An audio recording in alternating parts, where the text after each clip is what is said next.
పూజిత గారు నమస్తే. ఎలా ఉన్నారు మీరు? నేను బాగున్నాను. మీరు ఎలా ఉన్నారు? ఐఎమ్ గుడ్ అండి, నేను చాలా బాగున్నాను. So right from the beginning మీరు సినీ ఇండస్ట్రీలోకి వచ్చినప్పటి నుంచి ఇప్పటిదాకా అలానే ఉన్నట్టున్నారు. ఏమైనా మారిందా? ఏం మారాలనుకున్నారు? ఏం మారలేదు. ఏది? ఏం మారలేదు. కొంచెం లైఫ్లో అలా వెళ్ళి ఇలా వచ్చాను. బట్ ఐఎమ్ కాన్స్టాంట్లీ అది వెళ్ళింది ఇలా జరిగింది అనే దాని గురించి ఏమీ రిగ్రెట్స్ లేవు. యూజువల్గా ఇలా ఇలా ఇలా ఇలా ఉంటేనే అంతే లైఫ్ కదా, కదా. మనం ఒక ఇది చూస్తుంటాం కదా, లైఫ్ లైన్ అనగానే ఇలా ఇలా ఉంటుంది అంటే up and down up and down up and down study. అదే లైఫ్ కదా. అంతే కదా మరి. సో అంటే బెదిరిపోయామంటే బెదిరిస్తూనే ఉంటారు, పారిపోయామంటే పరిగెట్టిస్తూనే ఉంటారు. సో యూటర్న్ తీసుకొని మనం పరిగెట్టడం మొదలెడితే వాళ్ళు పరిగెడతారు. ఈ మీరు చెప్పినటువంటి సిద్ధాంతం అందరికీ అన్ని చోట్ల వర్తిస్తుంది కదా. వర్తించాలి. ఆడపిల్ల అనే చోట ఎక్కడైనా సరే, ఆడది అన్న చోట ఇది వర్తించాలి. యూటర్న్ తీసుకోవాలి, ప్రతి ఆడది తీసుకోవాలి. ఎంతసేపు కూర్చొని ఏడుస్తారండి? వంటింట్లో ఏడవటం, లేదా ముసుగు పెట్టుకొని ఏడవటం, లేదా పక్కకు పోయి ఏడవటం, లేదంటే చచ్చిపోవటం. ఎవరి కోసం చచ్చిపోతారు? మనకు ఫస్ట్ బర్త్ సర్టిఫికేట్ దేవుడు ఇచ్చినప్పుడు, మనల్ని పంపించినప్పుడు భూమి మీదకి, బర్త్ సర్టిఫికేట్ ఫస్ట్ ఇలాగే చూసుకుంటాం. ఎందుకంటే పుట్టాం కాబట్టి పండగలు చేసుకుంటారు. బట్ దాంతోపాటే వీసా కూడా ఇచ్చుంటాడు ఆయన. వెనక్కి తిరిగేస్తే పోయే కాలం కూడా ఎప్పుడో రాసి ఉంటుంది అక్కడ. ఎక్స్పైరీ డేట్ ఎప్పుడు ఉంది అనేది ఉంటుంది. అది చూడరు, ఎందుకంటే అది బాధకు సంబంధించింది కాబట్టి. సో ఏదో ఒక రోజు పోవాల్సిందే. అంతవరకు ఎవరి కోసమో పోవాల్సిన అవసరం లేదండి. కష్టం వచ్చింది, ఆదుకునే వాళ్ళు లేరు, ఏం చేస్తే మనం నిలబడగలుగుతామో దాని గురించి ఆలోచించాలి, అంతే. సో పూజిత గారిలో ఒక తత్వం ఎప్పటి నుంచి డెవలప్ అయింది ఇది? ఎప్పుడు ఇంతే మొండిదాన్ని. అసలు భయం తెలీదు. అలాగే నేను ఇలా అన్నానంటే వాళ్ళు బాధపడతారని కూడా నేను నిజం చెప్తాను కాబట్టి బాధ కాసేపే ఉంటుంది. బట్ ఇంటికి వెళ్ళి ఒక 2 నిమిషాలు పక్కన కూర్చొని ఆలోచిస్తే ఇలా అనేస్తుంది ఏంటి మొహాన అనుకుంటే ఆ నిజం ఏంటి తెలుస్తుంది. బట్ నాకు సోప్ వేయటం, ఐస్ వేయటం రాదు. డైరెక్ట్గా చెప్పేస్తాం ఏదైనా. కానీ కాకుంటే మనకు కొంచెం బెనిఫిట్ జరగాలి, మనం బాగుపడాలి అనుకున్నప్పుడు కొన్నిసార్లు మీరు అన్నట్టుగా సోప్ వేయడమా, బటర్ పూయడమా, ఇట్లాంటి కొన్ని అవసరము అనేటువంటి ఇండస్ట్రీలో ఉన్నారు మీరు కదా. కానీ నేను వేయను, వెళ్ళిపోతా, పక్కకి వెళ్ళిపోతా, అడుగును అలాగా. కొన్ని నచ్చలేదు అనుకోండి, ఫస్ట్ చూసి అట్మాస్ఫియర్ చూసుకుంటాను. ఎవరైనా వచ్చి మాట్లాడినప్పుడు ఏంటి పరిస్థితి అని అడుగుతాను. అమ్మా కొంచెం కష్టమేనమ్మా అంటే మంచిది, వేరే వాళ్ళని వెతికి పెట్టుకోండి అని చెప్పి వెళ్ళిపోతాను. బట్ మళ్ళీ అడగటం, వెనక్కి తిరిగి చూడటం ఉండవు. వేరే ఎక్కడో రాసి ఉంటుందండి మన కోసం. నేను కావాలనుకునే వాళ్ళు తప్పకుండా ఉండే ఉంటారు, పిలుస్తారు నన్ను. కొంచెం లేట్ కావచ్చు, బట్ నాకు చేయాలన్న తపన ఉంటే హాలీవుడ్కి కూడా పోయి చేయొచ్చు. నేను ఆ తపన ఉండాలి. చాలాసార్లు నేను పడిపోయాను. వివేకానంద గారు చెప్పినట్టు కెరటం పడిపోతుంది, మళ్ళీ లేస్తుంది. అలాగే మనిషి కూడా పడిపోతే లేవటానికే ట్రై చేయాలి ఎప్పుడు కూడా, అక్కడే ఉండిపోకూడదు. అది కాదు మన ఎండ్, ఎక్కడో ఉంది మన ఎండ్. అప్పటిదాకా లేస్తూనే ఉండాలి, లేవాలి, పోరాడాలి, జయించాలి, అప్పుడు నవ్వాలి. కానీ మీ కళ్ళల్లో ఏంటి ఒక రకమైన చెమ్మ కనిపిస్తుంది నాకు. ఎందుకు అంటే చాలా కాలం తర్వాత, అంటే ఈ మధ్య ఎవరికి ఇంటర్వ్యూస్ ఇవ్వట్లేదు. మామూలుగా నాకు ఏడ్చే అలవాట్లేదు.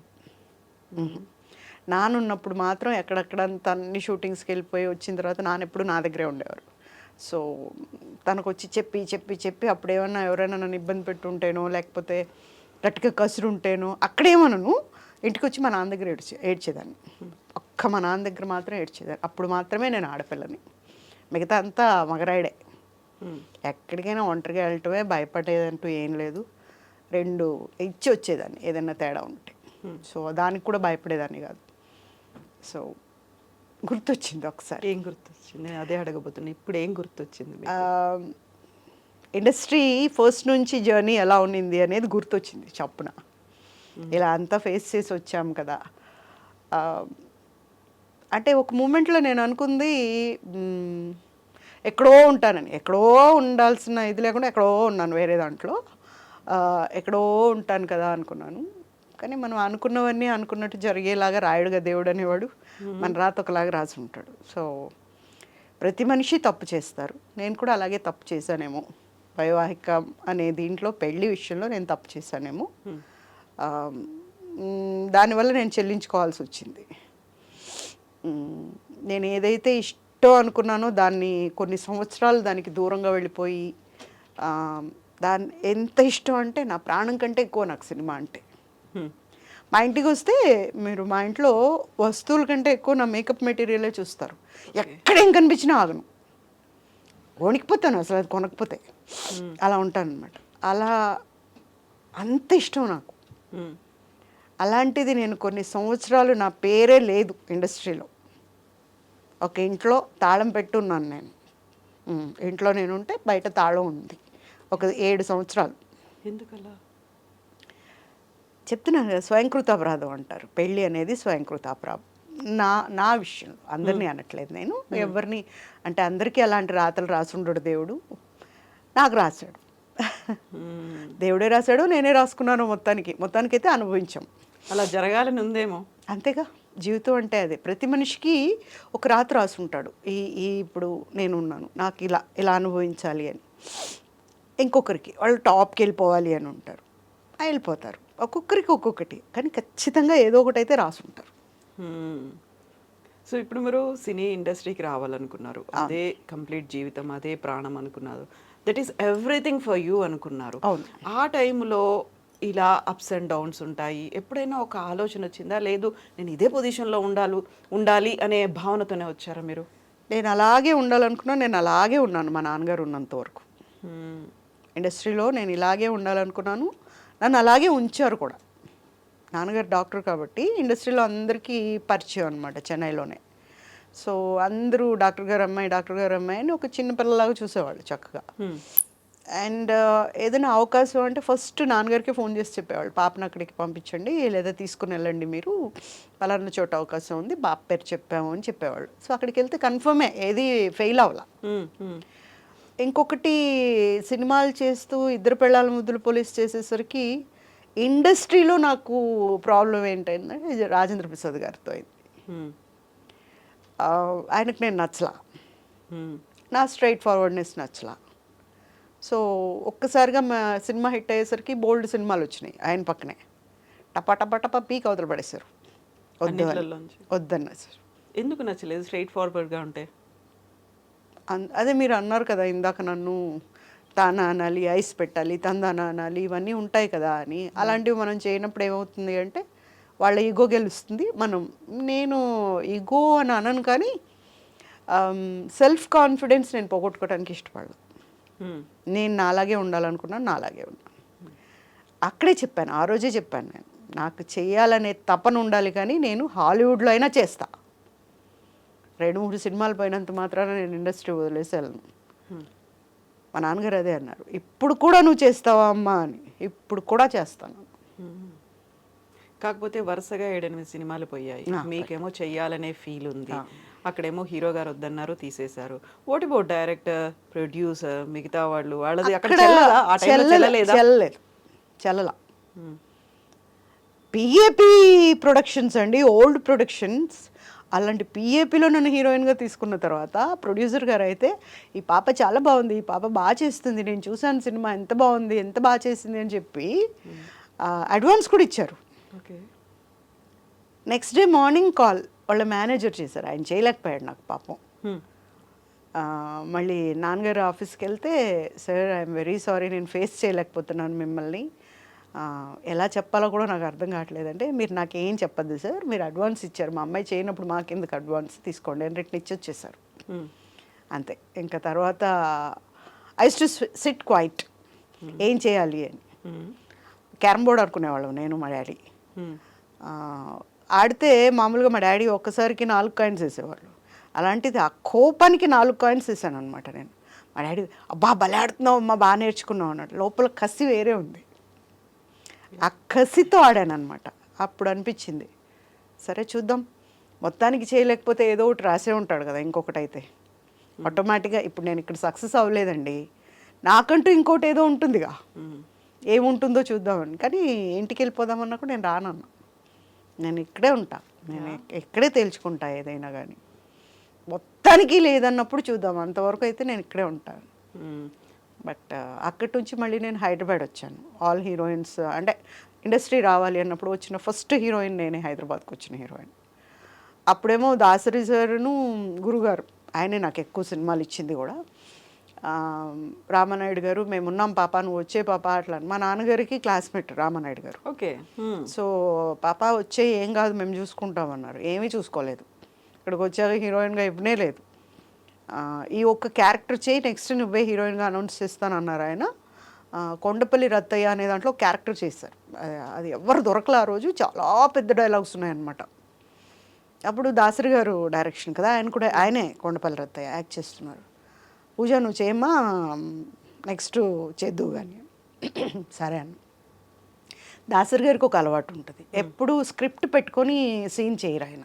నోటితో చెప్తారు, సిచ్యుయేషన్ చెప్పేసి నోటితో డైలాగ్స్ చెప్తారు. ఏంటి అంట, ఏంటి అదే ఏంటని అడుగుతున్నావు, నాకేం తెలీదు, ఏమో ఏంటి అని అడిగితే ఏముందో అనుకుంటున్నావు, ఇలా చెప్పాలన్నమాట. న్యాచురల్గా వెళ్ళిపోవాలి. అట్లా సీన్ అయితే దగ్గర దగ్గర 45 minutes చేసాం. ఓకే. నానక్రామ్గూడలో ఒక టెంపుల్లో. అప్పుడు చూసి చూసి చూసి కట్ చెప్పారు వాళ్ళే. ఆ సీన్ ఎటుపోతుందో తెలియదు, మొత్తానికి ఇద్దరం మాట్లాడుతున్నాం. అప్పుడు అన్నారు చాలా మంచి ఆర్టిస్ట్ ఈ అమ్మాయి అంటే. రామానాయుడు గారు ఆ సినిమా ఫ్లాప్ అయింది కదా, సినిమా ఫ్లాప్ అయినా ఎక్కడికి వెళ్ళినా నా గురించి చెప్పేవాడు. ఆ అమ్మాయి చేసిందండి ఆ సినిమాలో, అసలు భలే చేసిందండి అని ఇట్లా చెప్పేవాడు. తర్వాత మాత్రం హీరోయిన్గా ఇవ్వలేదు, మళ్ళీ క్యారెక్టర్స్ ఇచ్చారు, హీరోయిన్గా ఇవ్వలేదు. దెన్ ఒకటి అనుకున్నా, అంటే కొన్నిట్లో నేను కూడా అందరిలాగా కాదు కాబట్టి నేను హీరోయిన్గా టాప్కి వెళ్ళలేకపోయాను. అంటే ఇన్ ద సెన్స్ అదే కొంచెమైనా తగ్గి ఉండటం లేదా అడుక్కోవటం చేసి ఉండాల్సిందేమో, నేను చేయలేదు.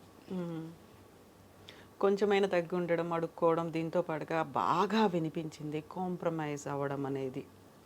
కమిట్మెంట్లు అలాంటివి జరగనప్పుడే కదా మరి ఇలాంటివి అవుతాం. మనం ఇక్కడే ఉంటాం, వేరే వాళ్ళు పైకి వెళ్తూ ఉంటారు. అలాంటివి చేయలేకపోయామండి, ఎందుకంటే ఏమో అది మన దాంట్లో లేదు, మన హిస్టరీలో అది లేదు.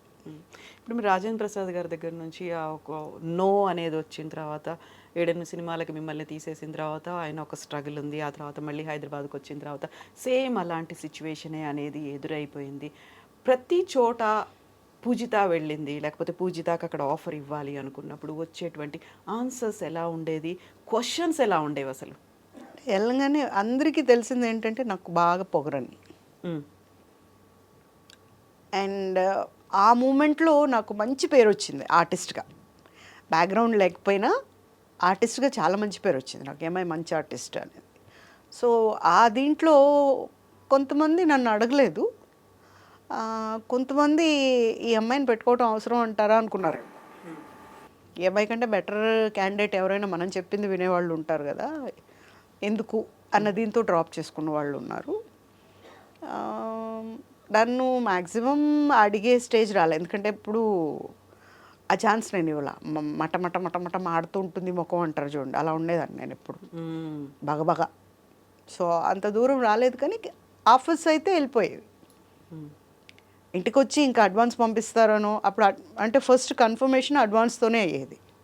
సో ఇప్పుడు మేనేజర్ తీసుకొస్తాడు ఇంటికి అనేసి ఇంట్లో పోయి మనం రిలాక్స్డ్గా ఉన్నప్పుడు ఫోన్ వచ్చేది, వేరే వాళ్ళని పెట్టేశారు అంతే. అలా బెడ్ మీద దొలుతుందని హాయిగా నిద్రపోయేదాన్ని, ఇంకా టెన్షన్ లేదు, వస్తుందా రాదా అన్న ఆలోచన లేదు, హ్యాపీగా పడుకొని లేసేవి అంతే. మేనేజర్ దగ్గర నుంచి ఏం చెప్పేవాళ్ళు అసలు? యాక్చువల్గా ఇలాంటివి ఏమైనా ఉంటే ఎలా కన్విన్స్ చేయాలి? మరి మిమ్మల్ని అనుకున్నారు కానీ దాంట్లో ఏమైందంటే మనం వాళ్ళు ఏదో కథ సృష్టించి చెప్పేవాళ్ళు, మేనేజర్ చెప్పలేక. మనకు అప్పుడు అర్థమైపోయేది మనం పనికిరాము వీళ్ళకి అని. అలా చాలా వరకు ఇలాంటిది ఏదైనా ఉంటే మేనేజర్లే మధ్యలో మీడియేటర్లుగా ఉంటారు, లేకుంటే ఇలాంటివన్నీ కూడా వాళ్ళకి ఇంకొక ఆర్టిస్ట్ ఉంటారు కదా, వాళ్ళ చేతిలో కొంతమంది ఆర్టిస్టులు ఉంటారు. నేను కాకుండా వాళ్ళకి సంబంధించిన ఆర్టిస్ట్ని పెడితే వాళ్ళకి కమిషన్ వస్తుంది, okay, and they get good name కదా. ఇప్పుడు నేను అనుకోండి నా పాటికి నేను పోతా, నేను ఎవరిని పట్టించుకోను. ఈ కమిషన్ అన్నారంటే నేను మొహానే అడిగేస్తా, ఇదేం పనండి అని. ఓకే, కష్టంలో ఉంటే మనముగా మనం ఇచ్చేది తృప్తినిస్తుంది. నువ్వు ఒక రేట్ పెట్టుకొని ఈ రేట్ నాకు ఇవ్వాలి అంటే నాకు మండుతుంది. ఎందుకు ఇవ్వాలి నీకు? నన్ను తీసుకుంటుంది వాళ్ళైతే నేను నీకు ఇవ్వటం ఏంటి కమిషను? తర్వాత నాన్నగారు ఒక పిఎన్ పెట్టారు చూసుకోవటానికి, ఒక పెద్ద ఆయన్నే పెట్టారు. మా కర్మకి ఆయన ఎలాంటోడంటే ఆయన కూడా మా అలాంటోడే. సార్ వాళ్ళు కొంచెం ఎక్కువ మాట్లాడుతున్నారు సార్, వాళ్ళు వద్దు సార్ మనకి, ఆయనే చెప్పేసేవాడు ముందు. సో ఎక్కడైనా జరుగుతుంది అని కూడా లేదు. ఒక సంజీవ్ రెడ్డి గారు అని డైరెక్టర్ గారు ఉన్నారు కదా, శ్వేతనాగు, సౌందర్యతో చేశారు. ఆయన కోపిష్టి బాగా. నేను అప్పుడే కొత్తగా వచ్చి ఇండస్ట్రీలో చేస్తున్నా, 4-5 సినిమాలు చేస్తున్నా. అప్పుడు ఆయన అడిగారంట ఈ అమ్మాయిని డేట్స్ కావాలి అని అడిగితే ఈయన ఇంటికి వచ్చి, సార్ మీ అమ్మాయిని తీసుకుని ఊరు వెళ్ళిపోండి కానీ ఆ ఏదోకి మాత్రం ఇవ్వద్దండి అని చెప్పాడంట. ఎందుకలా? అంటే అంత కోపిష్టి అనమాట ఆయన. మీ అమ్మాయి అంతే, ఇద్దరికి రోజు గొడవలే ఉంటాయి, సినిమా జరగదు, లేనిపోని గోళ్ళు వస్తాయి సార్, మొత్తం పేపర్లలో మీరే ఉంటారు, వద్దు అని చెప్పాడంట. సో ఆయన మొన్న నాకు ఈ సీరియల్ డైరెక్టర్ అనమాట ఆయన, ఇప్పుడు నేను చేసిన సీరియల్ డైరెక్టర్. ఇప్పుడు ఆయన చెప్పారు, నేను నీ డేట్స్ ట్రై చేశాను తెలుసా పూజిత అంటే, తెలుసు సార్ మీకు బాగా పొగరంట కదా అన్న. ఇలా చూసాను ఆయన, అదేంటి అలా అన్నావు అని. అవును సార్ మాకు డేట్స్ చూస్తున్న అంకుల్ చెప్పారు మీకు బాగా పొగరంట, నాకు కూడా పొగరే కదా, అందుకని 2 పొగర్లు పని చేయవద్దు, ఒకే ప్లేస్లో ఉండకూడదు, అందుకని డ్రాప్ అయిపోయాం సార్. నాకు తెలుసమ్మా నీ గురించి, నువ్వు యాక్ట్ చేస్తున్న సినిమా ప్రొడ్యూసర్ నా ఫ్రెండ్, నేను రోజు వచ్చేవాడిని, అందరూ నీ గురించి బాగా చెప్పేవాళ్ళు, బాగా కోపం ఎక్కువ కానీ భలే ఆర్టిస్ట్ ఈ అమ్మాయి అని చెప్పేవాళ్ళు, నేను వినేసి వెళ్ళిపోయేవాడిని, ఇప్పుడు నేనే చేస్తున్నాను నీతో, ఐఎమ్ వెరీ హ్యాపీ అని. ఇప్పుడు శ్వేతనాగులో మీరు అనుకున్న రోల్ని సౌందర్య గారు చేశారు? లేదు లేదు లేదు, ఆయనకి నాకు సంబంధం లేదు అసలు, వేరేది తమిళ్కి సంబంధించిన సినిమా. ఓ, ఈ శ్వేతనాగు కోసం కాదు మిమ్మల్ని అడిగింది? కాదు కాదు, శ్వేతనాగు తీసుకుందే సౌందర్య కోసం సినిమా. ఓకే.